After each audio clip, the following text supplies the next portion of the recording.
Good morning, ladies and gentlemen. Welcome to Ice Cream Uploads, twitch.tv/Ice Cream Uploads. And let's bring up on screen. As you can see there, if you're watching live on Twitch or later on YouTube, my name is Graham Day, and I'm joined by Baby.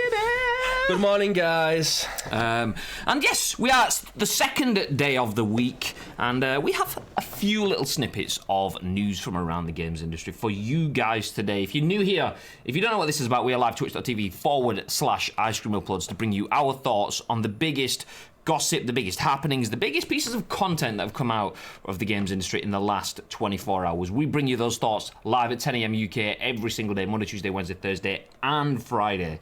Then, if you don't get to watch it along live on twitch.tv/Ice Cream Uploads, as I said, twitch.tv/. I don't think you said it enough. Well, if you can watch live on twitch.tv/Ice Cream Uploads. But if you can't, the video of this broadcast will go live a little bit later on. The benefit of having it on Twitch is you can get involved in the chat, you can discuss, you can converse with us. If you can't, you can watch it all back whenever you want on demand on YouTube. And if you can't watch the video, you can always listen to it on our 4 podcast services, which are SoundCloud, iTunes, Google Play, Spotify. There we go.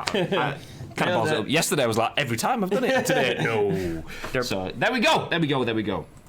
If you are in the chat, please feel free to let us know that you were there. We will pick out the comments as we go. That's the kind of the joy of the scoop, because we give you our thoughts and we interact with you guys as we go. And speaking about you guys, do you know what are you doing all the way over there? Come over here.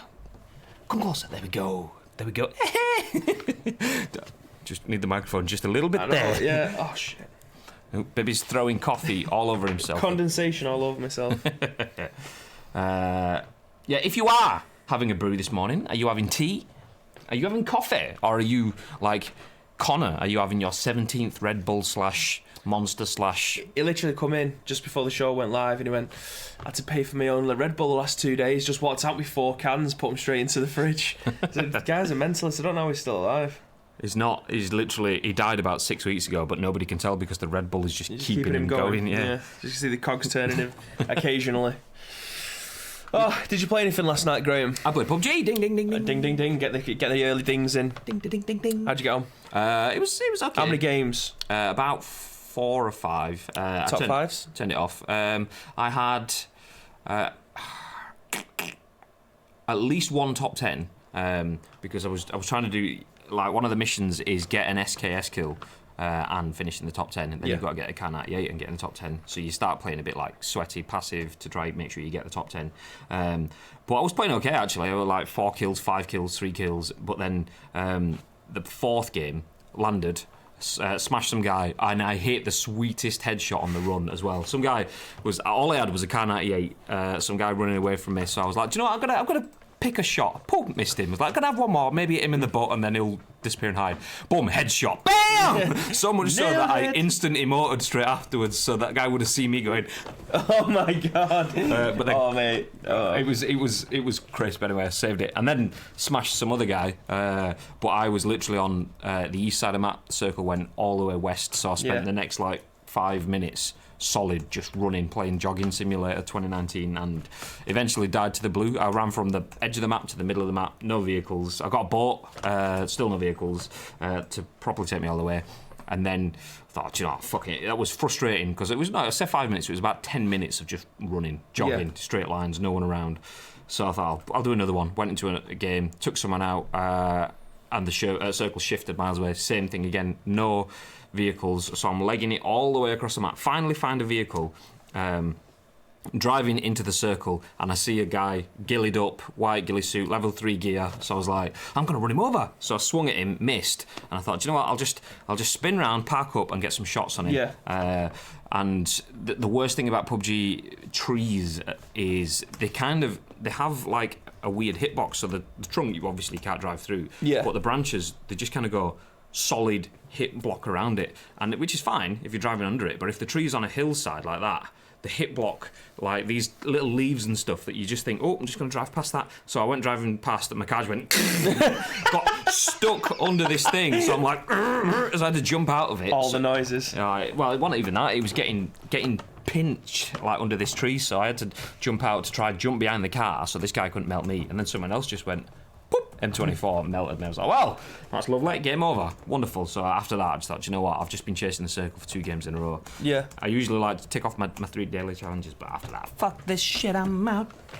I'm gonna get the fuck up out of here. What about you? I didn't play much last night. I played 3 games of Battlefield, won them 3 in Conquest. There was only short games though, like the match that usually it's about 45 minutes, the game mode. But I'm clearly on an half decent team because we was winning the games in like 20 minutes. Was this? I mean, we were having a conversation before we came live about you being the best gamer in the world. No, best engineer. Best engineer well, on before Battlefield that, in you the would say world. you were the best at all games ever. No, best in the world at CS:GO, yet to be picked up. And the best engineer on Battlefield yet to be picked up. So, I mean, the stats speak for themselves. If anyone wants me to sign for their esports team, it's going to cost you a lot of money and I have to wear an ice cream uploads jersey. But yeah, best engineer To quote in the Bibby, world. as we were playing Football Manager on Friday, on Saturday, not Football Manager, Pro Clubs, can't handle the smoke. But he can, because he sat there with his little welding iron just next to the vehicle. All that smoke has been sorted, lads. It's fine, you get back in. I mean, if people, when you're playing Battlefield, if you don't play the objective, I posted a tweet about this last night, you can literally go and suck your mum. Like, why would you play the game the exact opposite way of how you should be playing it? Because it takes you longer to win the game. Just play it. If you're a recon, support the assault players. If you're a medic, support the assault players. If you're an engineer, just make sure your base is fortified and look after the tanks. It's not difficult. We need a fucking PTO emote in chat. Just for like, play the objective! just because. I mean, we don't often play games like Battlefield and things on the channel. I mean, maybe we should start and then we could just absolutely hammer that. Play the fucking objective, PTFO. And people are like, what does that mean? Well, subscribe and you'll find out. Play it, the fucking objective. Hate it. Like, the one I always refer to is, obviously you have your team objective, but then you have individual objectives. As an engineer, you want to keep the tanks running. As a assault, assaults don't want to have the resupply packs as well, so you're beating the fuck out of everyone, dropping. So you can drop ammo and stuff like that, but you can, as the engineer, throw ammo. If you're a medic, you can throw your bandages to keep the heals going and stuff like that. Yeah, but like those individual ones, the one that always does me is medic. Mm-hmm. Like, you'll be in a bit of a firefight, you're like, I've got 3 people around me, there's a medic here, we're a nice little 4-man squad, this is sick, yeah, we got this. And then it's like, you take 2 people out, take another one, you overextend, the 4th one gets you, like, fuck. Medic stood next to you, goes, in a bit. Yeah, and it just disappears off the screen. Oh, mate. It's like, your objective is to revive me, but you're just doing it just so you can get that specific gun or whatever. That's it. I mean, in Conquest, I'll always play the engineer because I really like fortifying the bases.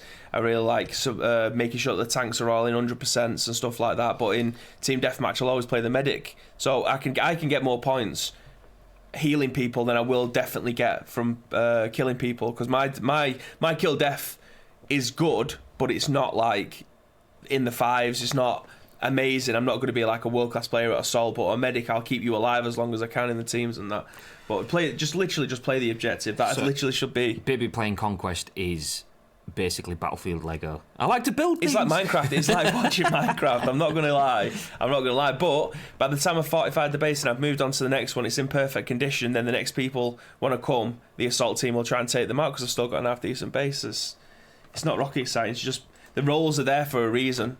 Play the roles that you've picked, so don't pick a medic because you like the gun. It's class though when you get 4 people that know their roles and shut their mouths, that play their roles. You got the medic distributing the meds, assaults taking out people front line, dropping a few bits of ammo for everyone around him, engineers like sorting the tank behind you. And what's the other class?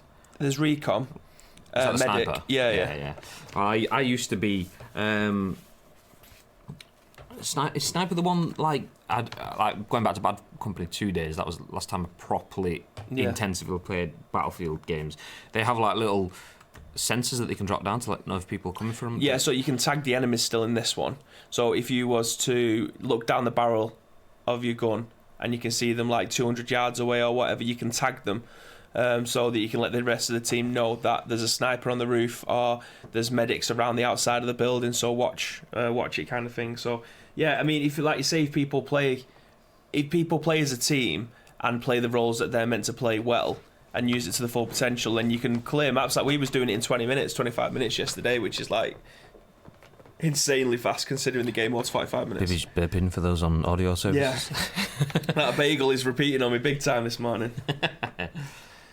Anyway, let's jump into the news. As we mentioned, we bring you the content, the news, the stories that we feel are worth discussing. And we've got kind of a tasty one. We've discussed it a few times before on Ice Cream Uploads, and now we're kind of getting to the action end, where we see if all of our theorising, all of our guesses, all of our assumptions come to fruition. And this kind of suggests that what we've been feeling maybe is right. Let you guys draw your own discussions as we jump into Matt Wales' article. This is from Eurogamer.net. Matt Wales says, Google unveils Stadia's full 12-game launch day lineup, plus 14 more titles for 2019. Google's game streaming service Stadia is upon us, and ahead of its arrival next Tuesday, the 19th of November, the company has revealed the full lineup of titles coming to the platform on launch day and beyond. A total of 12 games will be available to purchase and play through Stadia from day one. On the blockbuster front are Red Dead Redemption 2, Assassin's Creed Odyssey, Destiny 2, Mortal Kombat 11, and Crystal Dynamics' full Tomb Raider reboot trilogy. Tomb Raider, Rise of the Tomb Raider, and Shadow of the Tomb Raider. Joining those titles are Ubisoft's latest limb shaker, Just Dance 2020, acclaimed fighter Samurai Shodown? Is that supposed to be Showdown? Jazz-infused puzzler Kine, rhythm horror thumper, and rhyme developer Tequila Softworks' Guilt, the latter being Stadia's only launch day exclusive. And for those that prefer their information in alphabetised list form, the list is on the screen there if you're watching. I mean, if not, I've just told you, so you don't really need to know. Beyond those release day titles, Google has also detailed another 14 games coming to Stadia at some currently unspecified point before 2019 is through. That list is as follows: Attack on Titan 2, Final Battle, Borderlands 3, Darksiders Genesis, Dragon Ball Xenoverse 2, Farming Simulator 19, Final Fantasy 15, Football Manager 2020, Ghost Recon Breakpoint, Grid, Metro Exodus, NBA 2K20, Rage 2, Trials Rising, Wolfenstein Youngblood. Google Stadia will initially launch in 14 countries, including the UK, US, and Canada. To make use of the service on the 19th of November, however, players will either need to have pre-ordered the now sold-out Stadia Founders Edition or the £119/$129 Premier Edition, which is still available for purchase and includes a Chromecast Ultra and 3 months of Stadia Pro. Stadia's free service will launch sometime next year. So 12 games at launch, 14 more titles to follow up before the end of the year. I mean, arguably 12 games to have on day one. You instantly think, oh, there's shitloads of games on every other format, but 12 games is more than enough to play on day one, with another 14 by the end of the year. So coming out the 19th of November, in 6 weeks, you will have 26 games to play. Which, if you say it like that, sounds pretty good. However, I'm not sold that the package is particularly great myself. No, I've seen a few people on Twitter saying that the PlayStation 5's launch day lineup, well, it wasn't even a launch day lineup, it was just games that was confirmed for the console next year, was underwhelming. This is arguably more underwhelming, purely because these are games that have been out for a while. Yeah. Red Dead Redemption 2 came out last year. And again last week. Yeah, and again last week for the PC. Rise of the Tomb Raider, the Tomb Raider series has been going on for 4, maybe 5 years. The recent one coming out, was it last October, I think it was, 2018. Just Dance 2020, that's a very small demographic of people that are playing that. Destiny 2 has been out for a long time and is free to play on all consoles. Assassin's Creed Odyssey has been I think that's been out for a while. I think that's the latest one, but it's been out for a while. So the launch day lineup games aren't particularly, like, if you're buying this console, chances are you probably played most of them games, and then you're going to have to buy them again anyway. The thing as well that you just mentioned there is, sorry, I'm just writing a tweet. The thing you mentioned there is that PlayStation 5 launch titles, people criticising that there wasn't many of those. The thing is, PlayStation 5 has a full year for holiday 2020. It's a year away for them to go, oh, actually, this game that we couldn't really say was going to be out at launch is because it hasn't been announced yet, but this is coming, and this is coming, and that is coming. Well, when I reread the tweet that IGN put out quite a few times, just to be sure that what they were saying wasn't wasn't confirmed, and the way that they put it is it wasn't a launch day, it wasn't a launch window, it was just games that was confirmed for the PlayStation 5. So the likes of the new Rainbow Six, the new Elder Scrolls, what else was there? Battlefield 6, and there was another game that I had my eye on. It may have been Horizon Zero Dawn 2. Yeah. We discussed that one. Yeah, out of the 4 out of the 6, I was like, oh, that's actually really good. But it never said that it was a launch date, and it said it was kind of like games confirmed for. So the likelihood is, realising that now, Battlefield isn't actually due out until, I don't know if it's 2021 or 2022, then Battlefield 6. So obviously, I think 2021. Yeah, I think they're missing. 2020, and well, that makes sense, because why would they start to develop Battlefield 6 now for it? Because that'll come out in October, then the new console comes out in December or holiday season, whichever that's going to be. I would be surprised if it's not November, because usually landing in December is kind of like a bit last minute. Yeah. You've missed that final paycheck kind of thing, so mum and dad are like, fuck, I've got to spend 600 quid probably, or when game step in and start to be arseholes about it like they did last year. Oh, you can only buy the PlayStation if you buy 4 games and an extra controller and this and that, and it's going to cost you 1,200 quid. Absolutely. Which is an absolute dick move, but there we go. I mean, the games that the other 14 games that they're bringing out, again, there's the Final Fantasy 15, cool. Football Manager 2020, cool. They're 2 games that aren't even out yet. Borderlands 3, that's recently come out, i.e. 2 months ago. Dragon Ball Xenoverse 2, that's been out for nearly 2 years. Ghost Recon Breakpoint, reviewed horrifically. Grid, I think that's come out recently. Metro Exodus came out earlier this year. NBA 2K20 earlier this year. Rage 2 earlier this year. Youngblood Wolfenstein earlier this year. Attack on Titan, I've never even heard of that, so I'm guessing that's a newish game. No, it was that an anime? Yeah. I've never played the game, and I never even knew there was a game. I've not played any of the games, but I know it's massive. Purely from attending things like MCM Comic Con and seeing like the Titans walking around, and I was like, and I was like, what the hell? So you've got the dudes dressed in like brown jackets with almost like big swords in their hands, and you've got people dressed as that looks like Robbie Williams from the Rock DJ video after he's pulled off all his skin, and I was like, easy. That Guilt game, I've not even seen anything from that. Oh, whatever it's called. I have no idea what it is. I mean, let's look back through the actual launch titling. So they've got 12 games at launch. Assassin's Creed Odyssey, I have, but just for a change, I've never played it. I have it, and I've had it for a long time. Never played it. Yeah. I mean, just for a change.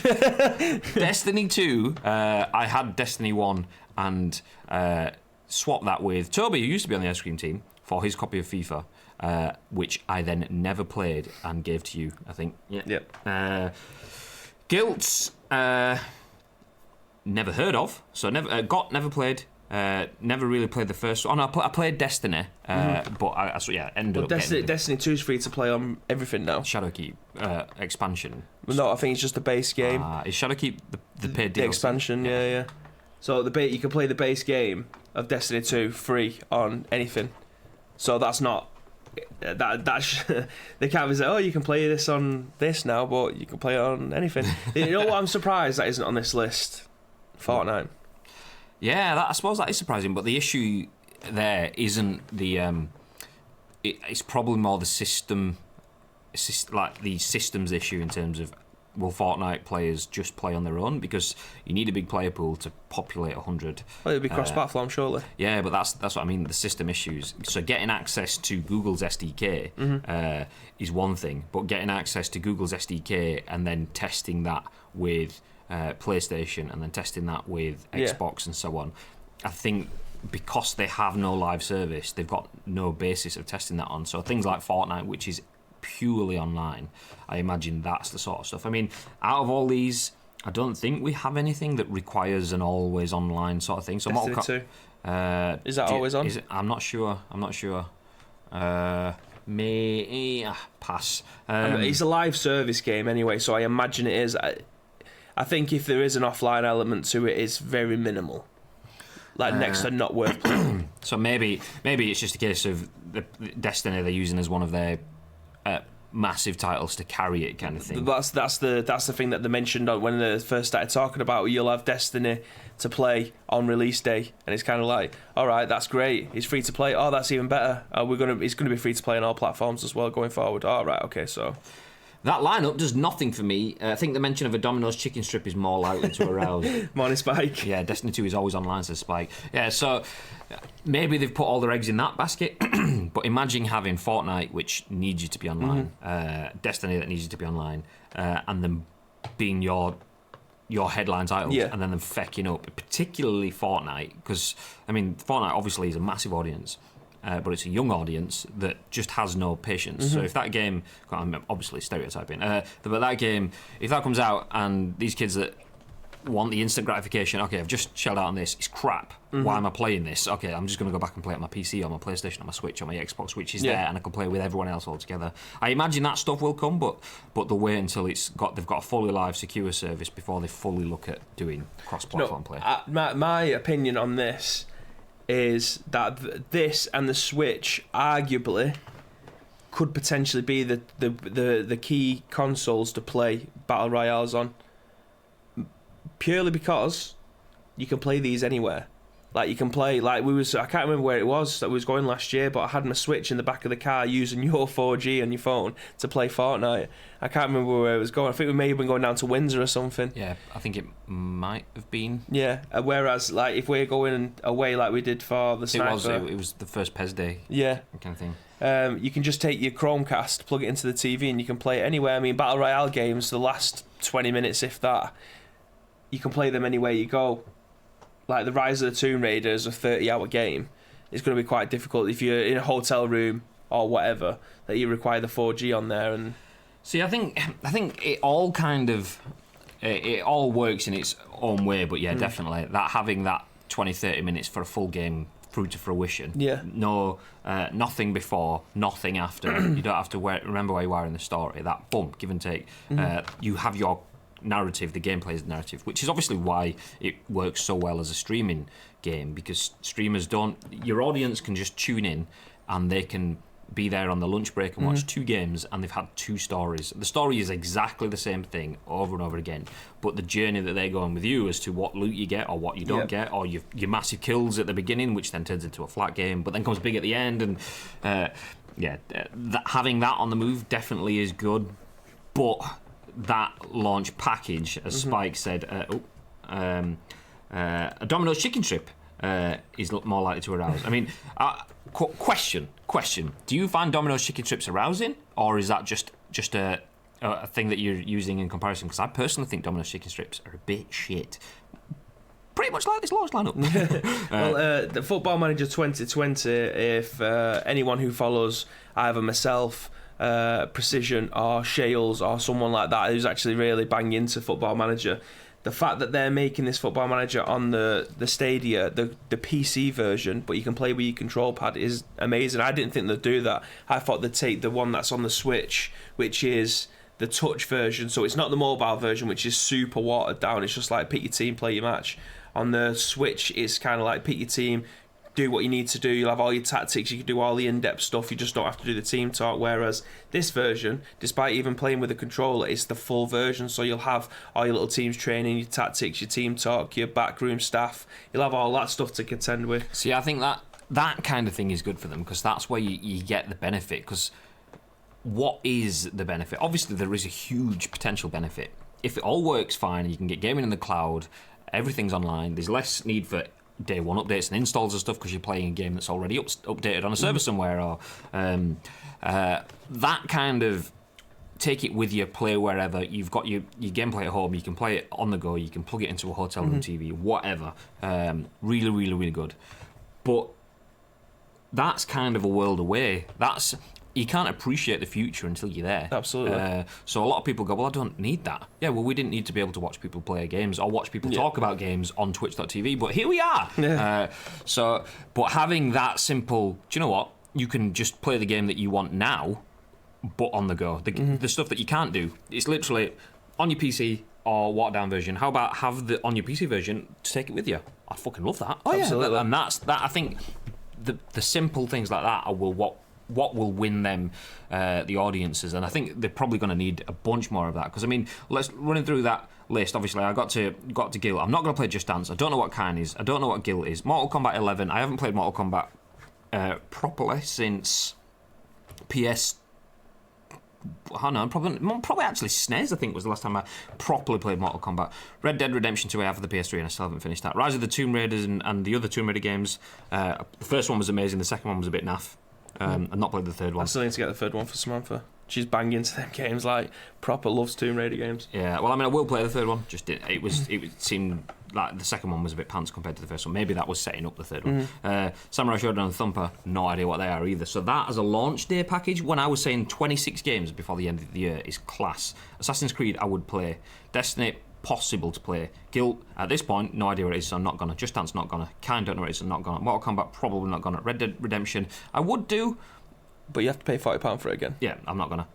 Rise of the Tomb Raider, Shadow of the Tomb Raider, and Tomb Raider Definitive, and well, I'm gonna play that in the platform area that I've already played it, so I'm not gonna play them there. Samurai Shodown and Thumper, not gonna play. So I've got kind of 2.5-ish games maybe there, but I don't want to pay for something that I've already paid for.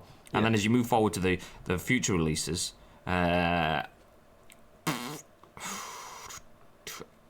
very little in there that excites me to the point where I think, do you know what? I can see me putting hours into that. I mean, Attack on Titan, Borderlands, Darksiders, Dragon Ball, Farming Simulator, Final Fantasy.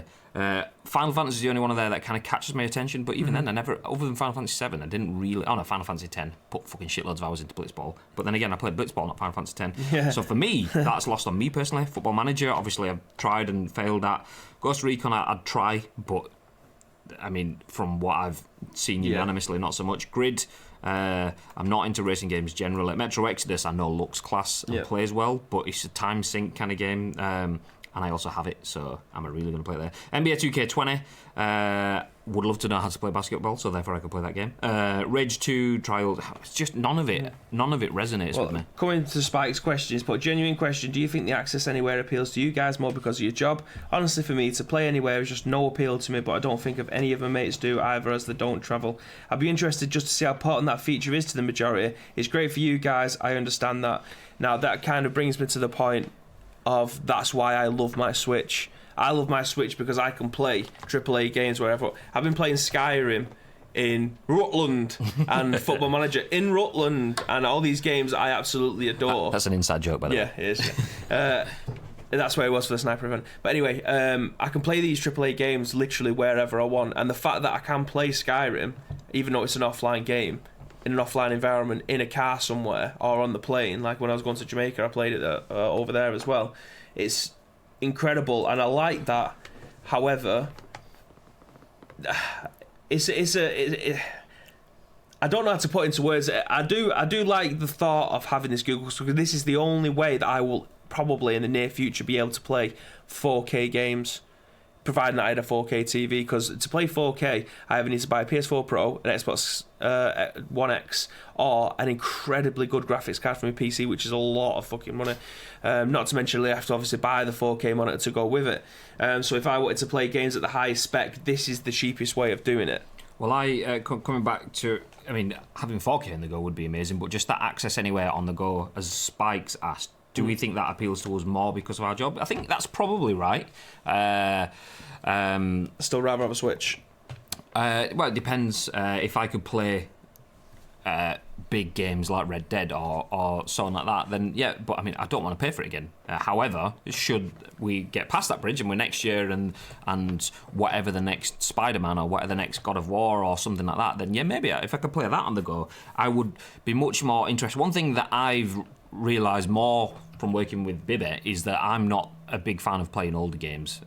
Bibby will play anything retro. For me, retro, it takes off my rose-tinted glasses and I see, do you know what, it's not on the same level as a game that's come out today. It's obviously massively balanced and successful for the time, but so playing things like PES 2012 on my Vita kind of thing, when I'm on a plane, I just see how pants it was from a 2012 game that's been scaled down to fit on the PSP kind of thing. I'm playing that on a Vita in 2019. I'm just like, oh, where's the depth? Where's the...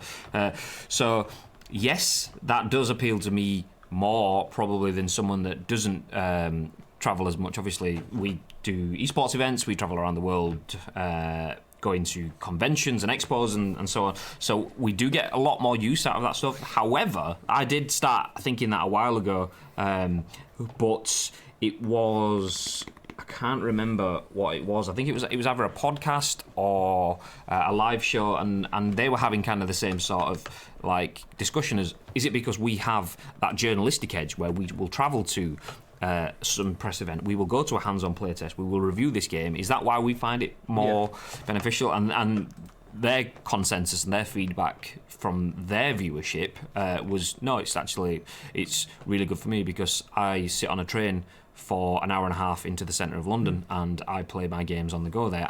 I'm playing through my Switch games, but the Switch library is beefing up now, but when you play in an hour and a half one way and an hour and a half back every day, 3 hours a day, then you suddenly work your way through the Switch library. And if you got on the underground stuff and you've got no connection, you can't play anything online. And I mean, obviously that is a bit shit for the always-on access anywhere element of Stadia, but like, yeah. There's even mobile games that you can't play on your phone because it requires the always-on element. Like you handshake. It requires the handshake. So you can't play PES Mobile, you can't play FIFA Mobile, you can't play pretty much 90% of games. There is actually a category on the Android that says offline games, and they're ones that don't need the digital handshake. But my Switch don't have that problem. I can play Skyrim on the underground. I can play it 10,000 miles up in the air or whatever. But yeah, it does serve a purpose, and I am excited to see where it goes. However, as it stands, even with the launch day lineup, it doesn't get me excited. Yeah, absolutely. I mean, so to top that off, the Access Anywhere bit, it does appeal to us, but there is a lot of people that move around and travel and things outside of our work, which it does appeal to. But yeah, I think it definitely has benefits for some people more than others, as a lot of things do. It's definitely something that I could see Lee wanting to do more. Obviously, he's here, there, and everywhere, and he likes new tech and things like that. So he definitely will enjoy something like this. But like you said, for me and you, probably not gonna. I couldn't think of anything less arousing. Hence the comparison. Okay, that's Spike responding to my question of does he like chicken strips from Domino's? He doesn't, so that's good. Okay, Mortal Kombat 3 Ultimate was PS1. My arms are still aching from carrying that TV from Gary's. Yeah, that was me and my broski. Connor just dropping the social links in the chat. I'd be interested to get your feedback on what you think of the launch day titles. Now it's finally been written down, put out there and confirmed. It's easy for people like me and Bibby that have kind of been, do you know what, I love the idea of it, the potential, but my worry is that it's just gone and fall flat, fall short. What do you think, Connor?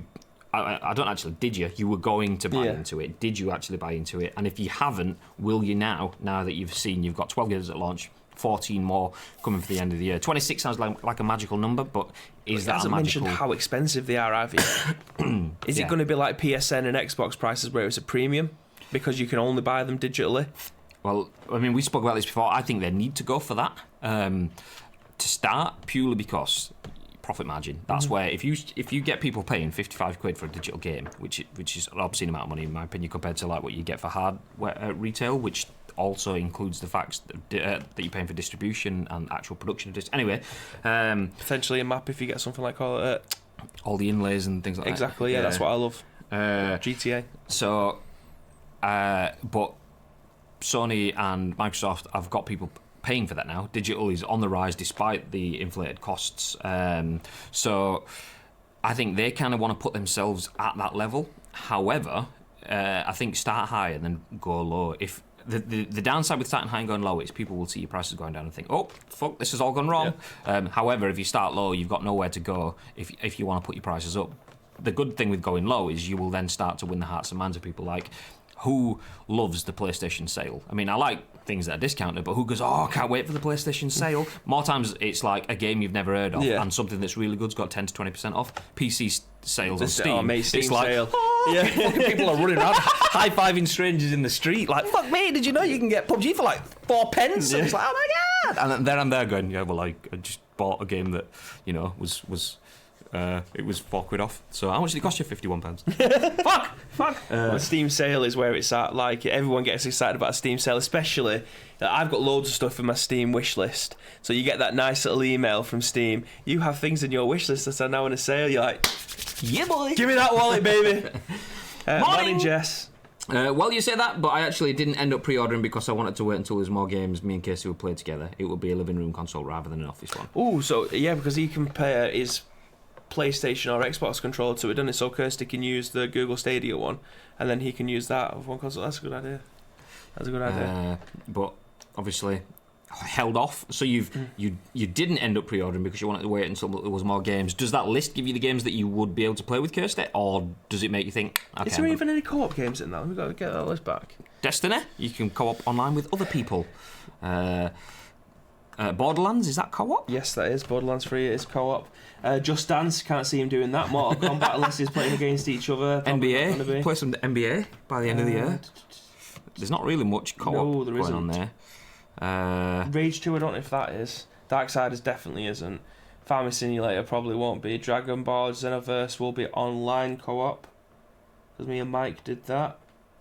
Football Manager, yes. I think on the portable ones you can have 2 managers. Maybe not. Grid, racing against each other. Yeah, so there isn't even... Oh, Wolfenstein Youngblood, that definitely is a co-op game. The thing is, though, with that's a very specific, like, targeting. The co-op games there don't have any of... the not targeting wider demographics. Maybe Just Dance, but that's like an extreme. So you're going from Just Dance to... Wolfenstein and stuff like that. It's very, dare I say it, once again stereotyping, aiming at 18 to probably 30 males. That there's none of. I know that if I said to Danielle, do you want to sit down and play this after we've just turned off Overcooked, she'd be like, not really.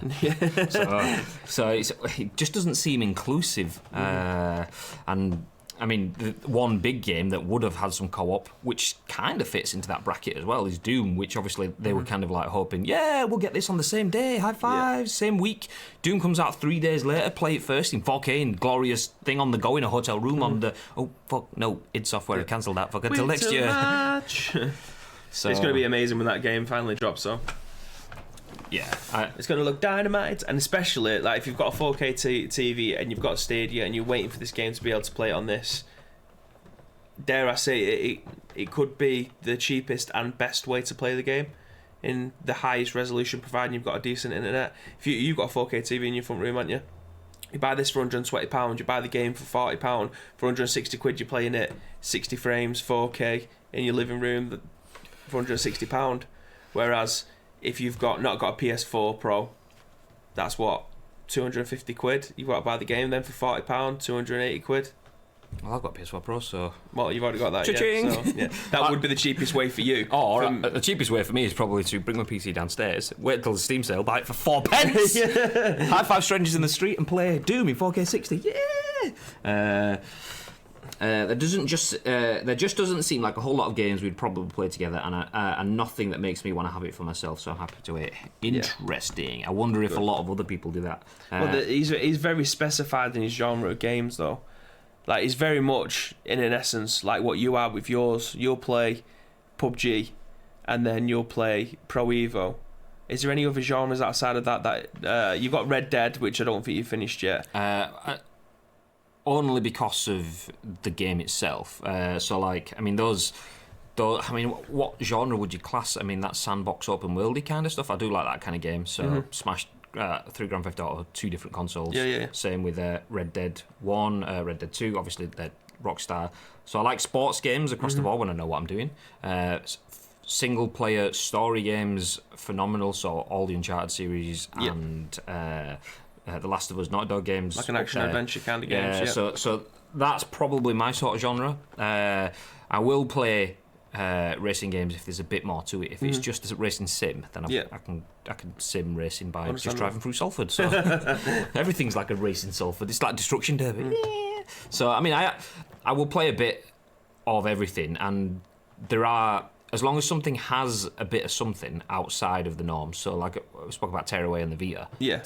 Not my game, and literally I was like, I'm not bothered. I'm not going to play that game. Why would I even try it? And it was only because I got the Vita, and John Edwards, I think it was, gave me a copy of it, or I got a copy from somewhere, and I was like, go on then, I'll play Tearaway, and it was sick. I was like, I tried Little Big Planet. It's certain people I'm not bothered about Little Big Planet. I know loads of people like Little Big Planet, but for me, just not. Anyway, that was ridiculously good. Same with Overcooked, phenomenal game. So as long as I will try games, as long as they give me something that I've not done.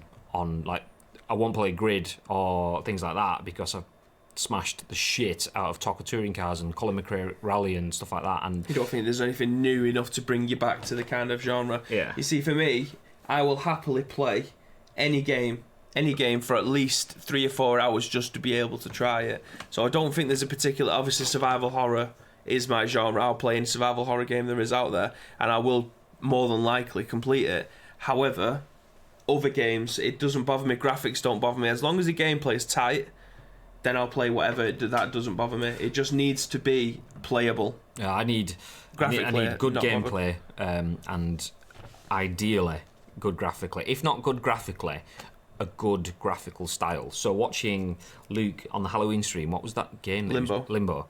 Great game. Like, looked fucking phenomenal. I mean, not amazing graphically compared to like Death Stranding, for example, but I'd sit down and play that game. After watching him play that, I was like, yeah, this is proper solid, because the gameplay is good and it's really clever and thought through. Very atmospheric. But yeah, the style, it has its own style, and that's done to a quality. The issue with older games for me is that's done to a quality style for that time, whereas I'm not in that time anymore. So my personal thing is that I need it to kind of like improve. I knew, just seeing Jess saying Little Big Planet is incredible and Spike agrees, I knew, as I mentioned that, I'm pretty sure, have you streamed Little Big Planet before, Spike? Maybe, or I think if you've not streamed it, I knew that you were pro Little Big Planet as well, but yeah, when I said it, I kind of expected that as well. I still doubt 60 frames 4K from Stadia. I mean, some PCs struggle to stream 4K so imagine that online without delay when the Xbox One can struggle with 4K 60 FPS with the game physically on the console. You see, with that, I think Google, if anybody's going to do that off the mark, it's going to be Google. They'll have the best PCs or the best infrastructure on their side to be able to deliver that. Absolutely no problem.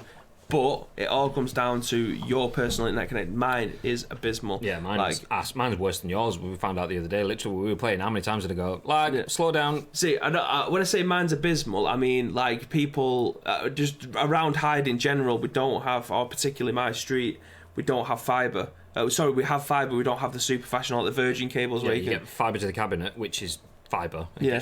80 meg, whatever. Yeah. But then you get fibre to the home, which is your 300 meg. I don't have that either. No, I don't have that. So mine tips out at 80. So on a very, very good day, if I'm streaming, I'll get 65. I don't think I've ever hit 80, but it says up to 80, but no one ever gets that unless you live next door to the box. Yeah, my issue isn't getting the speeds. Mine is I will just have slowdown. And when I say slowdown, it won't be like, oh, I've got a couple of minutes. It'll just be, I'll be playing along, and it's like, I don't know if it's the correct terminology, packet loss. I don't think it is, but I imagine my understanding of my perception of packet loss is, some data's just been lost for some reason. Something's fucked it up. The wire's been stood on outside, and someone's kind of like gone, let your internet back through. So then it all goes, we'll catch up again. Like that's what happens to mine. So I'll be there playing 70, 80, 90 meg, boom, boom, boom, boom, and then land back again, which is fine when you're playing on games that can go, oh shit, you're back in the game. So when we were playing pro clubs, it was crap for about 5 seconds, and always when I was in possession. Fuck's sake. It wasn't a few times what it was, but most of the time I'll be tracking on the wing, and then I'd be like, oh, I'll stop still, and then the game's moved on, and then I've got, fuck, I need to move up again. Yeah. But other games where you have that, and then the whole connection just can't, you're basically chasing the whole thing, and it can be a bit shit.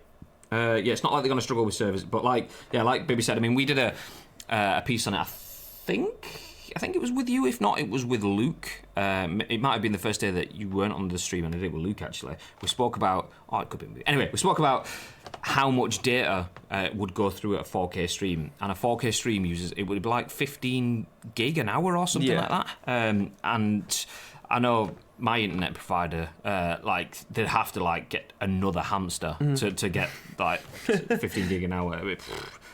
It's not about Google service. It's a very large number of games that... So a very large number of gamers don't have the best internet connections. Yeah, exactly. I should be able to play, if I had Stadia, I should be able to play at 1080p, no problems with my internet. I've got unlimited internet as well, so the cap will never affect me. But a lot of Americans don't have unlimited data, so they'll be capped at 500 gig a month. And if you're using 15 gig an hour, you play 10 hours over a week. That's 2 hours a day, Monday to Friday, which isn't a lot. I played 2 to 3 hours last night, so then that's 150 gig. So if you play 2 hours a day just on your gaming, not including any streaming on Netflix, not including any browsing on your phone, none of that stuff, play 2 hours a day for 3 weeks, only 5 days a week, Monday to Friday, so not even including the weekends where you get your sessions in, you will use, in 3 weeks, you'll use 450 gig, but you'll have a 500 gig connection. So your last week, it's like, well, you pick a couple of days, because after that you've done fucked up and you can't use anything else. It's just the piss take of this though is the Chrome box that it comes with, the Chrome dongle. I don't think you can put an Ethernet cable in it, so you're just solely relying on your Wi-Fi. And I've got Wi-Fi black spots in my house, so I've got Wi-Fi extenders all the way throughout it, because it's just like an old house. It's just got breeze block walls and shit like that. Absolute concrete. Yeah, so some guy just stuck in the middle of the wall, like fuck. Just like big pipes running through the wall and stuff. So I literally have in every room in my house a Wi-Fi extender. Some people might not have that, so you're not going to be able to play it. It's very odd. The interesting thing, well, the funny thing is, I'm saying you can only play 2 hours a day, 5 days a week, and we're saying that's shit, because you're not even getting the weekend usage or any of that. You can't use it for anything else. One of the things we talked about yesterday, I think it was this curfew that China are bringing in to limit people to only playing 1.5 hours a day. If you played at what we agreed was a restrictive curfew, you still wouldn't have enough data on a 500 gig connection to play it every day. Yeah. You wouldn't have enough data to play your games a month on that restrictive thing. So yeah, that is obviously going to be a big part of the issue. Anyway, we've spoken about that a lot, and we agree that having gameplay restrictions is quite ridiculous. But one other thing that is ridiculous when it comes to gameplay, in my opinion, I mean, I'll let you form your own, is this. Do you want to jump in with this one, Bibarino? I most certainly can. So this is on Eurogamer again, the second article of the day by Matt Wales, and its airplane mode offers the window seat to thrills of a 6-hour commercial flight in real time. It will be revealed during this week's Desert Bush charity live stream. So I was showing you this before we went live. Yeah. I cannot wait to show the rest of you that are in the chat this, because it's either going to blow your mind or you just think, what the fuck?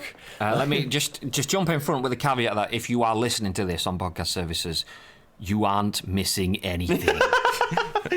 So, I know why you've given me this article already. Developer Hanse Azure and publisher AMC. I didn't realise AMC published games, but anyway, I've unveiled Airplane Mode, a game that promises to deliver the mundane highs and tedious lows of a 6-hour commercial flight in real time. It's what everyone wants. It's what the world wants. From the comfort of your own economy class window seat, Airplane Mode offers the most realistic flight simulation ever created.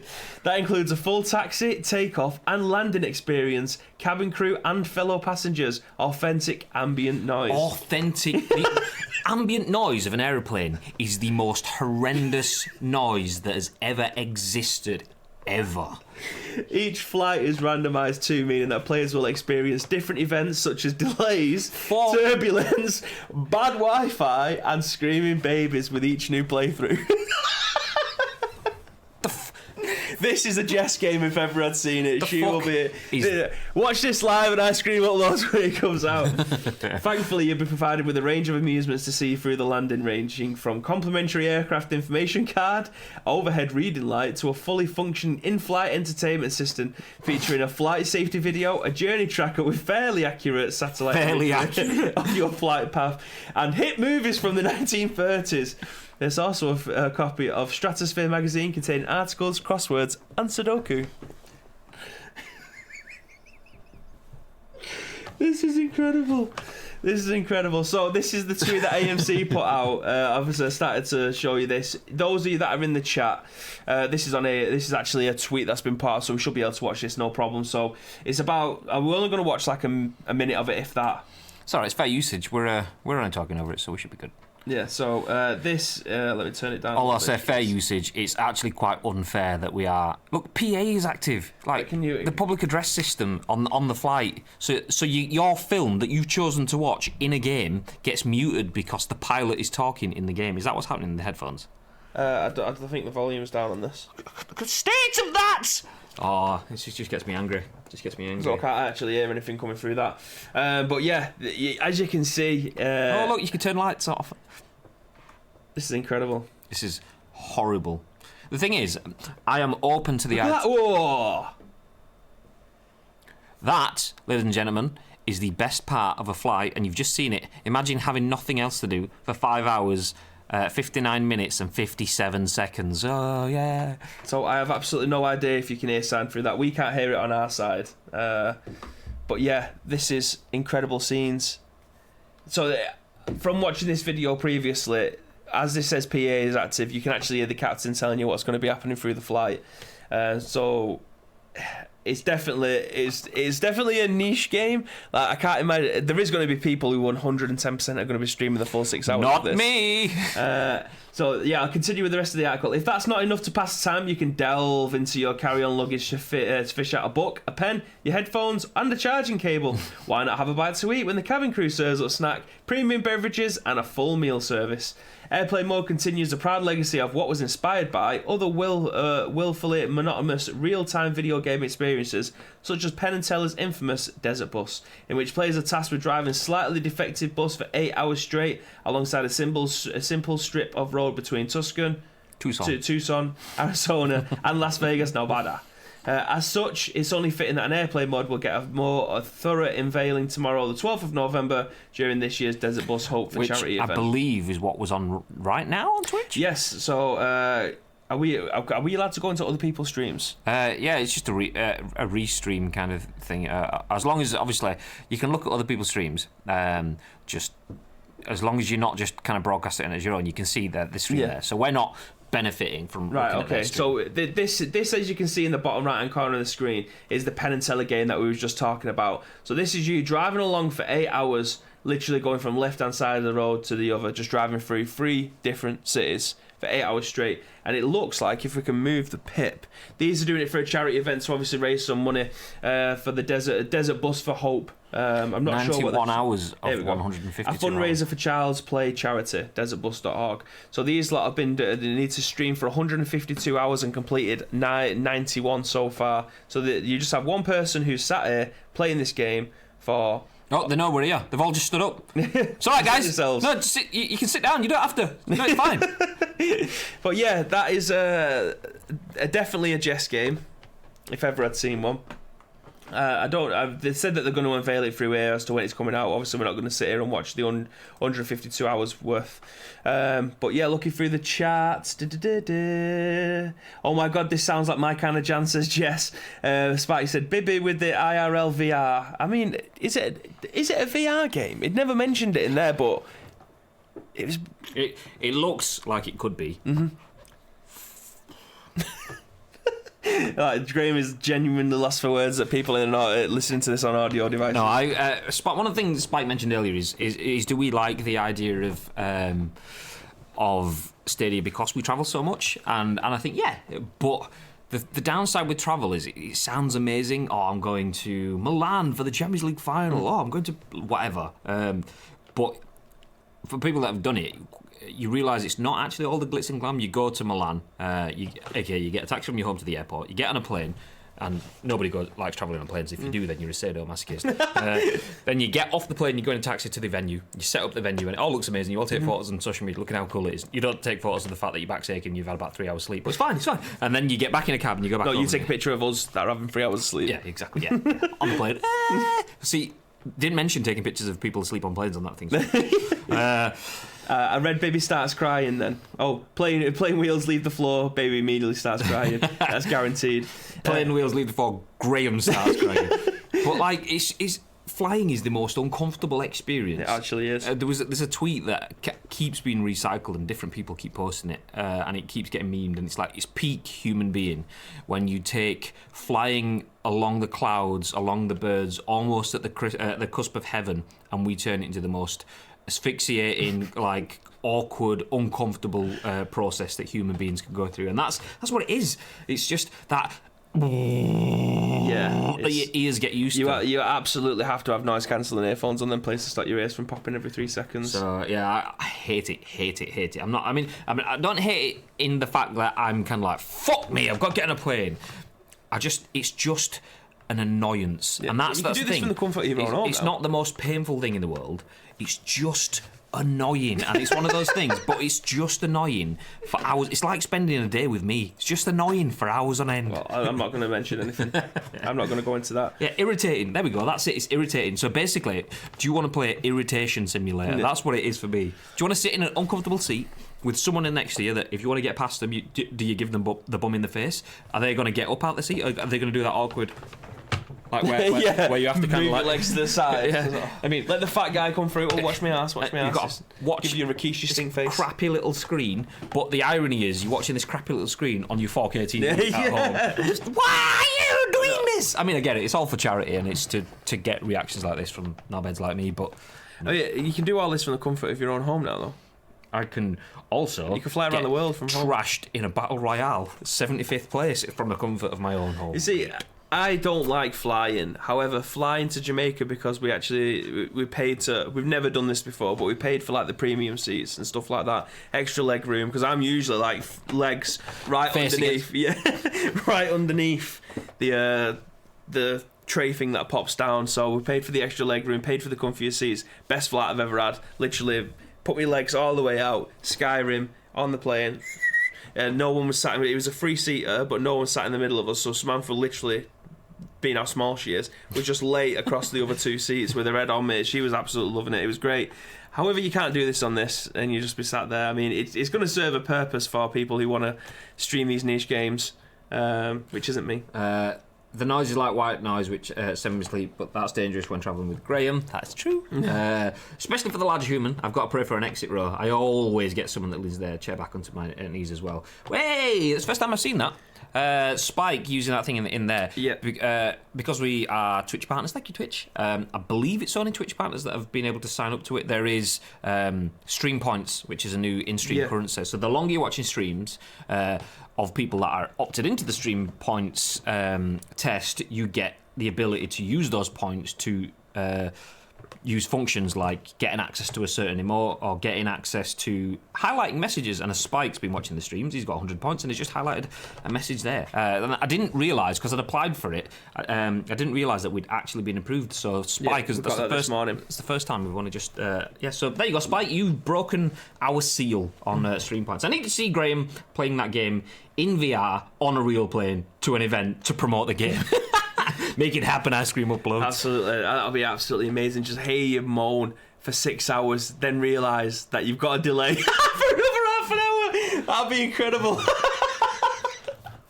I would absolutely love that. I'd pay good money. That's like shitception. It's a shit within a shit. No, thank you, mate. Oh, it'd be incredible. Woo, cherry buster, says Spike. Anyway, angry playing game aside. Let's jump onto another kind of anger as we have our next story of the day. And this says, YouTube changes renew calls for YouTubers to unionise. And this is from Nathan Grayson at kotaku.co.uk. To say that YouTubers have an uneasy relationship with the company that hosts their videos would be a massive understatement. It's not uncommon for YouTube to demonetise videos with little in the way of explanation, and, as a recent Terms of Service update reminded users, it can also just straight up remove videos and channels whenever it wants, should it deem such a thing necessary. This has led to renewed calls for YouTubers to unionise, although the logistics of an action like that might be tricky. This recently added Terms of Service clause is part of an update that will officially go into effect on December the 10th. Day after my birthday. 7 days after mine, 1 week to the day. By the way, my birthday is 3 weeks today. Okay, that means that mine is 4.5 weeks away. 3 weeks to the day to mine. Just checking, 3 weeks to my birthday. Everyone on podcast services, I apologise for being right in your ear holes right now, but it's 3 weeks to my birthday. What day's your birthday? Tuesday, 3 weeks from now. Tuesday. Okay. 3rd of December. 3rd of December. 3rd of December. Anyway, YouTube has already made the details public. The clause states that YouTube may terminate your access or your Google account's access to all or part of the service if YouTube believes, in its sole discretion, that provision of the service to you is no longer commercially viable. Many initially took this to mean that YouTube might start indiscriminately pulling the plug on channels that don't have enough subscribers or aren't otherwise raking in that sweet content revenue. After a weekend of uproar, YouTube clarified to The Verge that it's not changing the way our products work, how we collect or process data, or any of your settings. Instead, this new update is focused on clarification. Certainly, it puts things in stark terms. Elsewhere in the Terms of Service, the company outright states that it's under no obligation to host or serve content. It can, in other words, remove what it sees fit, but that's pretty much always been the case. In addition, a version of the commercially viable clause has been in the site's Terms of Service since last year. While the latest iteration states that YouTube has sole discretion to terminate access, the previous one said that YouTube first needed to reasonably believe it had cause to do so. Still, the sheer degree of control that YouTube exercises over content created by users, even the highest earning of whom are still contractors rather than full-time employees, has revived calls for a YouTuber union. That's it. So this is implying the word YouTube. So you starts it and Tube ends it, but in the middle is brackets, better make money for us. So you better make money for us, Tube. American Johnson of YouTube channel Non-Compete said on Twitter, this is such a big deal. YouTube is so clearly the enemy of creators. Time to get serious about unionising. This is also a huge one, said leftist YouTuber Peter Coffin. If we could unionise, that would be significant. Okay, let's stop there because this is a long old article. It is. The first 2 paragraphs was mainly hit all the notes that I wanted to bring to the table, as it were. Just jumping in and saying that YouTube's dick and you're all dicks and twitch.tv/Ice Cream Uploads is the best Twitch partner and that. I'm only joking. YouTube Dick of the Week. This. Yeah, it's kind of, it's so difficult. I remember, I'm going back to my degree days, and I remember getting YouTube up on screen in one of our seminars, and the lecturer, I don't even know if he's still with us anymore, it was an amazing guy called Chris Pryor, and he was talking about YouTube, and he was, do you know when someone says something that just kind of sticks with you, and then you see it 15 years later and he's absolutely called it nail on the head, someone that's got that profound understanding of how the world's going to work. And he was saying things like YouTube is going to open up a can of worms, because at this point we've got Ronaldo's a bit of a hated dickhead because of the Euros shit and all the rest. I mean, that's how far back we are. Still at United, and we used to be able to play football. But he was saying, no, this is going to stir at the hornet's nest, because people are going to start using this as a form of income. People are going to use it to create content. We will be watching YouTube like we're watching TV, and I'm sat there going, dickhead. Fucking, I know you're my lecturer, but what the fuck? You clearly don't. Anyway, now look at me sat here on twitch.tv/Ice Cream Uploads. I mean, I wasn't that extreme, but I was thinking, do you know what? I can see what you're saying. It does seem a bit far-fetched, but he obviously had a million years worth more. I mean, he was a professor of media, so clearly he knew. But even back then, he was saying the issues that you'll get are YouTube is the platform that delivers everything. You need YouTube to deliver everything. YouTube needs you to put the content out. If nobody puts content on YouTube, YouTube's fucked. But if YouTube stops your content going out, you're fucked. It's a symbiotic, mutually assured, beneficial and / mutually assured destruction relationship that is so difficult. And then when it starts to come to IP, because YouTube owns the platform and allows you to host your content on it, they own the hosting of the content. You own the content. That IP ownership, it just becomes so difficult. So it's not surprising that you will get YouTubers calling to unionise. Look, they own all the cards. They have the power, but they need us. Mm-hmm. If they don't have us, they can't operate. And that's why you get workers going, all right, and this car manufacturing plant, if everyone walked out, they might own all the jobs, they might own all the materials, they might be the ones selling the cars that gets the money that they then pay us with, but they can't make them without us. And they're unionised. The difficulty with YouTube is you're all separate. You're all over the world. You're not united by a geographical location. Mm-hmm. You're not united by pay slips because you're not actually employed. You're self-employed. So it's so difficult. Which, what do you think about them taking the content, like deleting your channel? Like our channel on YouTube is nowhere near as big as it is on Twitch. So all the stuff that when we say you'll be able to watch this an hour later on YouTube, if they was to shut our account down because we're not big enough and we're not making them enough money, we're taking away their bandwidth, shall we say, their storage space by our hour and a half long shows every single day. I mean, all aspiring people who want to be YouTubers, all the hundreds of there will be people out there that have put hundreds of thousands of hours into their YouTube channel that have less than 1,000 subscribers, but they do it for the love of creating content. Potentially, all their work can be pissed away and they can just be deleted in a second like that because it's not making them any money. Yeah, I mean, the thing is that happens anywhere now. You'll see. How many times have you seen, I mean, I've seen it, people tweeting at Keemstar going, Keemstar, give me some help with this. YouTube's just pulled my channel for no apparent reason. There was a guy called Shirako who did a video on Red Dead Redemption. And The video was called "Feeding Feminist to a Crocodile or to an Alligator" or whatever, and literally that's what you do in the game. So there's a woman that stands outside like certain buildings. You see her through the points of the game, and she's pushing like the suffragette sort of movement.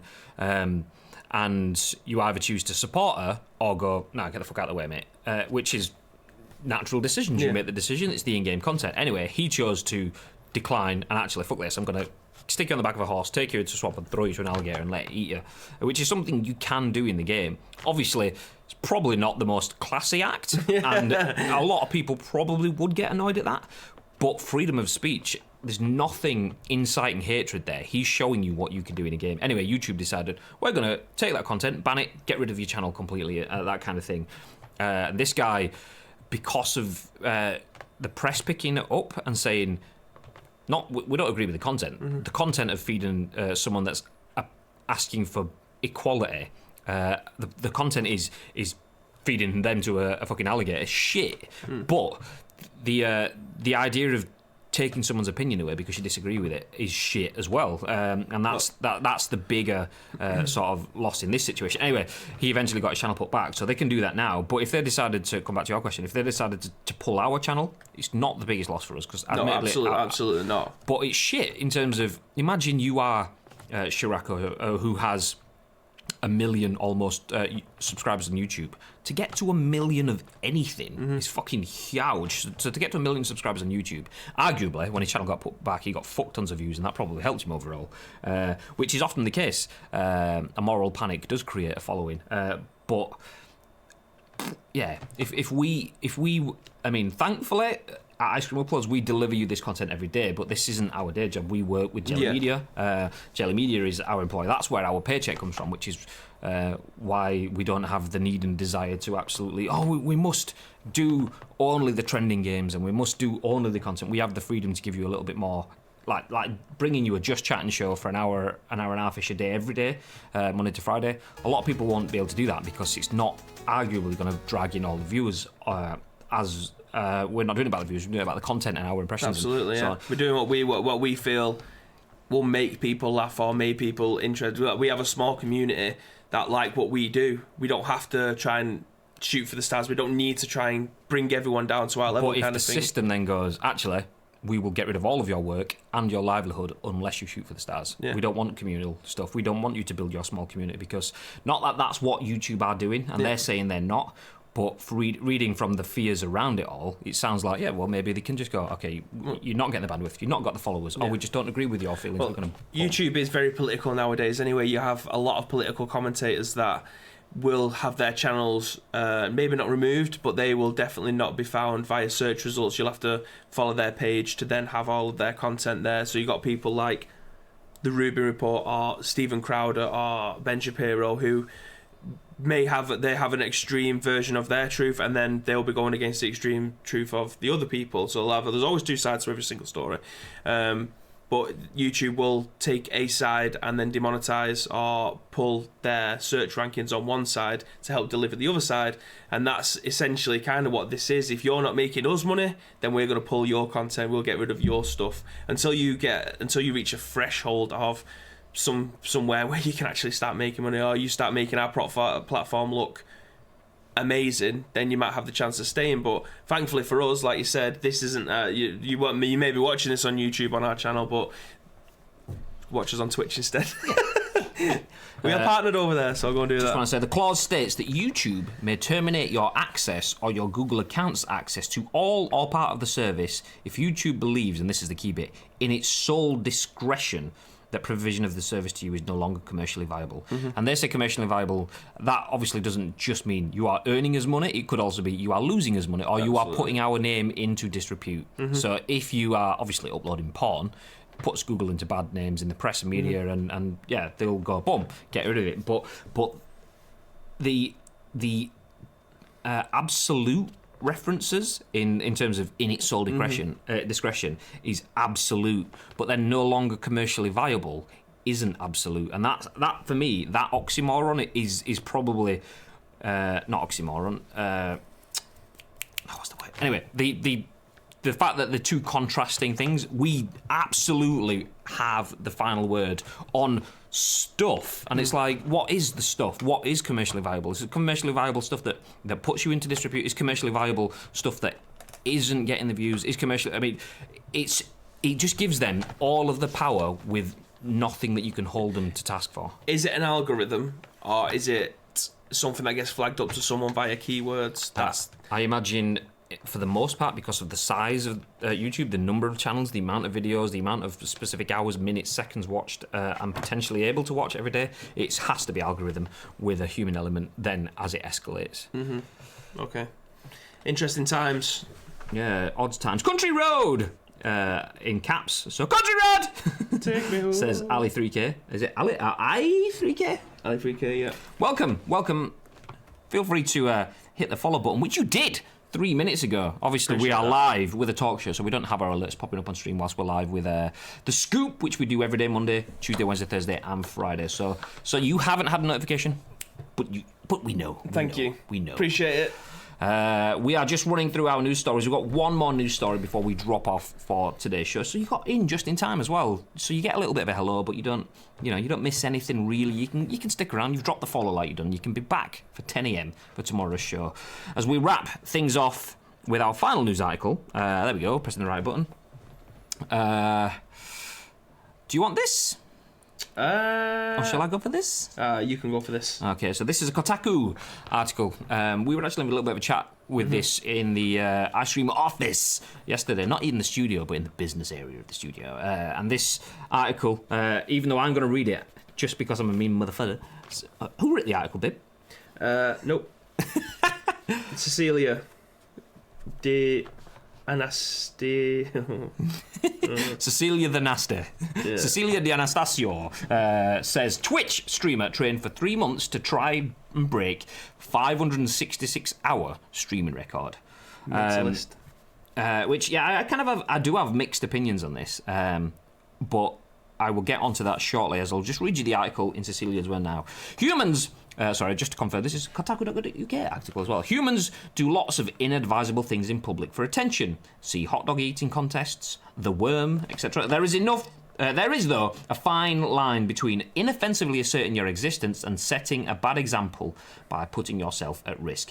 This is the debate at the heart of record setting. Right now, Twitch streamer Andrew Giant Waffle Bodine is attempting to break the record for the most hours streamed in a month, which is 570, what he's aiming for. So Bodine, 26, is living on 3.5 hours of sleep a night and streaming games on Twitch 19 hours a day. I've had to adjust the rest of my off-stream life to a minimum, Bodine told Kotaku over email. I trained for about 3 months to get my circadian rhythm adjusted to the new schedule. Currently, he has streamed for 192 hours and has 20 days left. This article was written yesterday at 4 p.m, so obviously he'll have had around another 15, 16 hours on top of that, most likely, as well. Previous streaming records include It's Armand's 566 hours, Edison Park's 541 hours, and Zizaran's 506.5 hours. Bodine has streamed through the entirety of Death Stranding, 33 hours. He's wiled away his days and nights playing Red Dead Redemption 2, Luigi's Mansion 3, Escape from Tarkov, Rocket League, Factorio, Rainbow Six Siege, and several others. Imagine I'd smash through all of them games that I've not played. Oh no, you might scoff. This poor guy has to play video games all day and night. How awful! Yet, for years, Twitch streamers have struggled to keep themselves healthy while making a career off the largely unregulated streaming platform. Mega popular Twitch streamer Ben Professor Bowman Bowman put it best in an essay on Polygon. The only one who can turn the camera off is the person who benefits the most from keeping it on, he said, adding that there are 168 hours in every week and he is expected to be streaming for as many of them as possible.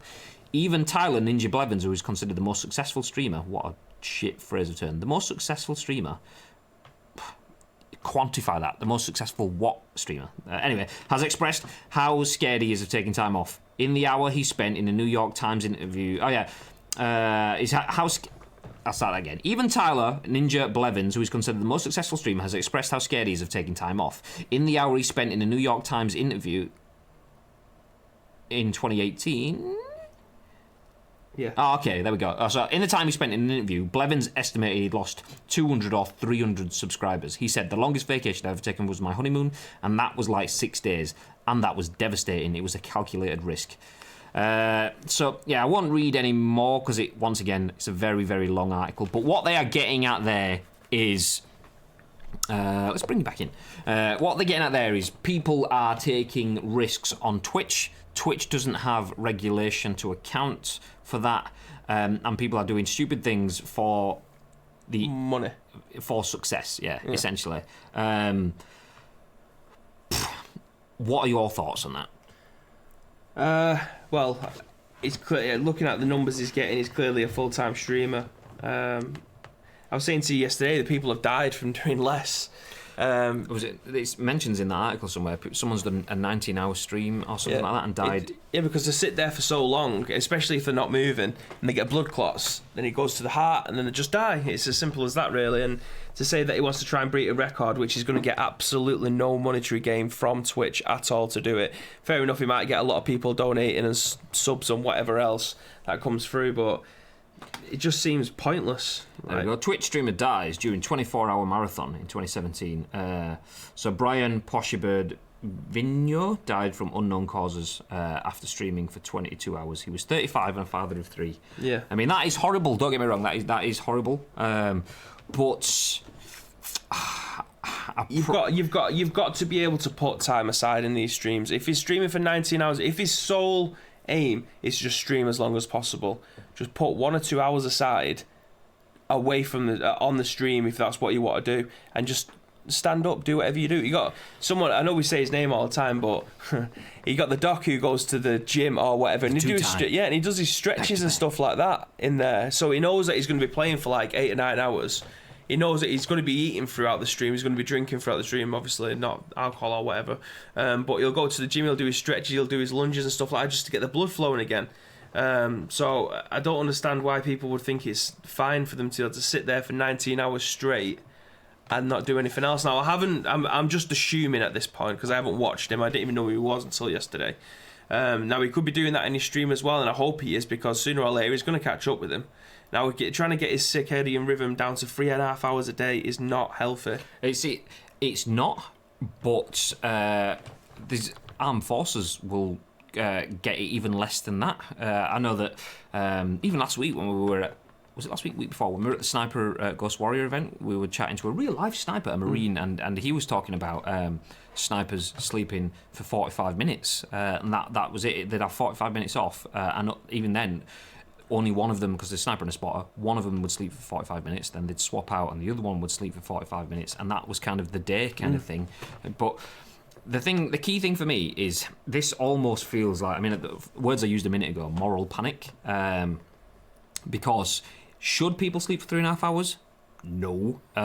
Should people do that for a month on end? No. Should people take that for a way of living? Definitely not. Absolutely not. Is 566 hours, let alone 570 hours, is what he's aiming for, is that a stupid thing to do to your body? Yes. However, there are many things, arguably, that you can call stupid. You can call trying to work a 9 to 5, getting paid national minimum wage, and then streaming 4, 5, 6 hours when you get home at night because you are a full-time working person that wants to be a streamer and has to build up their stream. And many streamers, I usually mention like the likes of Halifax, who I watch. He mentions that he used to work in a warehouse, so he used to do shitloads of lifting and so on. Do that full time, and then he'd come home and do streaming. This used to work in like a Costco or something like that, and then he'd stream a full-time hour slot. So that's stupid as well. So anything can be stupid. Streaming 570 hours, if he was doing that every month, you'd be like, mate, you're a dick. However, the key thing for me there is that he's trained for 3 months. He's not just going in. He knows it's a blow to his body, so he's not just gone, boom, that's it, 19 hours a day, because after a week, you would be in bits. 2 days at 3 hours, I'd be in bits, never mind a month. So he's... Obviously, it's a massive physical exertion, but training to do that will help him get there and will soften the blow. And very few things are done. I know it's such a cliche, but very few things are done without a little bit of sacrifice. You can't get an omelette without breaking the egg, so to speak. But the cost benefits, I mean, we all do things that are at the sacrifice of our fitness, our health, often in the chase of success, be that financially or be that emotionally or be that whatever. Doing a marathon, obviously, being fit enough to run a marathon's amazing, but you need to train for months and months at running hours in the wind and rain, and you can get injuries and you can get fatigue and all that sort of stuff. That same sort of thing, you can argue from a certain angle, is a bit daft. Running up and down the roads whilst it's raining and cold outside in Salford in winter, just so that you can go run around a longer road around London in the summer. Nah, you're all right, mate. It's a bit daft. But so yeah, it is stupid. But I think, I'm all for their own. Yeah, I mean, personally, you start stepping into the realms of nanny state. If you want to stream for 19 hours. Know the risks. If you know the risks and you've made, as Ninja said, a calculated risk, then that's on you. You've done your research. You know what you need to do. This guy says he's training for 3 months. He feels that he's got it within his body to get there. You'd hope that he has the intelligence to go, do you know what? I'm 2 weeks in and I can't do it. Fuck it. I'm just going to have a full night's sleep, and then if I want to continue tomorrow, fine. If I don't, then we'll just quit it. But let people make their own decisions. I know it's kind of sounds a bit heartless when you're doing that when they're talking about potential death, but without that fact of someone died in 2017 during a 24-hour stream, without that fact, most people would say this guy's going to only have 3 hours of sleep at night. Most people wouldn't even think, so he could potentially die. Most people would think, well, that's going to be fucking difficult. He's going to be in bits. Well, I set off for work in the morning at about 10 to 6 o'clock. Between that time, so I'm in bed. Connor will know this because he wanted to play Overwatch, and I was like, yeah, I could do one game. It was like 9:30. That was it. But I'm in bed for 9:15 every single night because I know that I need to have enough sleep to be able to have the mental capacity to drive here and drive home afterwards, which is like an hour and 15 minutes or whatever. So the fact that he's doing this for 3.5 hours, he's having 3.5 hours sleep a day, I don't know how his brain still works, because if I don't get enough sleep, my brain is on its arse. Well, and I've got a full day of either driving and working. I imagine he would be taking time away from the stream as well. So, I mean, he obviously doesn't have to drive there, drive back, so he doesn't have that element of fatigue. He will get up, go into his other room or into his living room or in the same room, whatever, depending on where his setup is. But I imagine he will have 2 or 3 hours playing Death Stranding or Luigi's Mansion or whatever. Then he'll go off and get a brew. He's still streaming. He's still awake. He's still within it. Obviously, he's not going to be taking people to the toilet with him because only the doctor's dead, and we all know how that works out. So I imagine he will. You'd feel that just in your own self, you'd be like, I need to get up. I need to stretch. I need to do something. So for me, as long as he maintains the situation, as long as he calculates the level of risk, for me, I don't have an issue with that. I mean, this article kind of pushes about, is it daft in the chase of records? But people have chased records forever. People have died chasing the 4-minute mile, and then we got it, and a million other people have done it since. But it's human nature to want to break records, to want to go further, to want to push ourselves further. And if we don't push ourselves further, then we're never going to get anywhere new. Absolutely. So my personal opinion is, yeah, it's probably stupid, and yeah, it probably won't suit everyone, and yeah, it definitely won't suit me. 3.5 hours sleep, you're all right, mate. So yeah, but let him have a go at it. And the thing is, it's working for him. The issue is, if he doesn't do it, he will stream for like this month, and he'd have a nominal amount of viewers. What he's doing now is clearly an educated, calculated risk and a PR exercise that's working for him. His channel is getting a lot more viewers than he has been getting. No, I didn't know he was until you mentioned him yesterday, so again... He's getting talked about on Ice Cream Uploads. Fucking made it! The UK's #1 video gaming podcast. Exactly. So it's working for him. And the thing is, doing a month of this hard labour, I wouldn't tell anyone to do it, but for him to do this, it's probably going to have more impact than streaming for the last 2 years has done. So yeah, if that works for him, fair be it. I mean, so it's hard to make a break online in content creation. You need to be good, you need to be consistent, and you need luck. Or if not luck, you need to manufacture a moment, something that grabs the attention, and that's what he's doing there. So it's shit, and it's a risk, but that calculated risk is a way for him to go out there and grab hold of his own career. So that was our last article. However, we just had some breaking news. Dun, dun, dun. So those of you that have been Sonic fans for as long as time, big fan? I know it's controversial, but I was always Sonic before Mario. Absolutely. I've still got my Sonic Teddy on the headboard at home. Big fan of Sonic. And those of you that were interested in the new film that was coming out, which was the one that made him look like an absolute abomination. Yes, there has been an update that's been circulating on Twitter, and we've put it. Someone, I think it was Luke, put it in the work Slack. Chris Scullion. He's tweeted this out, so this is from his Twitter, and I'll show you the side by sides if Graham would like to do the honours. So, as you can see, first, Sonic a few months ago was an anthropomorphic mess. Which, there you go. A hedgehog with human teeth and human features, but still in a hedgehog's. Nope. So this is the brand new version of Sonic, which is. This actually makes me want to watch it. Have you seen this yet? I haven't, no. Are you ready for this? I'm quite excited. Yeah, Are you ready for this? This is just fucking mint. Yeah! How much better is that? Oh, see, that looks badass. That is dynamite. I do draw an issue in the fact that his tongue looks blocky, and it looks like it's been like it could be a bit better, but fuck this shit. Look at that. Okay, now click back. See, his tongue doesn't look blocky, but it looks like your nightmares have been pushed out into a blue blob, and then back forward. Oh, it's the game that I've played and loved for years. Much better. Absolutely. Why did they not do that at the first? Not even someone, but teams of people at Sega, and I don't know who's making it. Whatever the film company is that's making the film. Teams of people have seen it, have gone through like storyboarding and ideas, like sessions where they all sit down on how it should look, and people have seen this and gone, yes, this looks like a weird actual hedgehog that's been and had actual sexual relations with a human being and made this monstrosity. But that just looks so much better. Why would you His eyes and everything, that actually looks like what you'd expect. So like, this one here looks at those. For those of you that are listening to this on audio, this will be in the show notes. We'll link you to Chris's tweet where you can actually see this for yourself. But this looks like it's a bloke in a suit. That looks so much better. That looks like it's CGI-ish, but using like the real world palette colours. Yeah, it absolutely looks so much miles better. The eyes, it was always the eyes. He's tried to give him human eyes. It's the eyes, the human mouth, but then you've got the very, very actual hedgehog nose in the middle of it. Like there, look, he's got cartoony teeth. Yeah. You go back one. He's got a human palate there, like to the fact that he's got his like molars and his gnashes and stuff like that.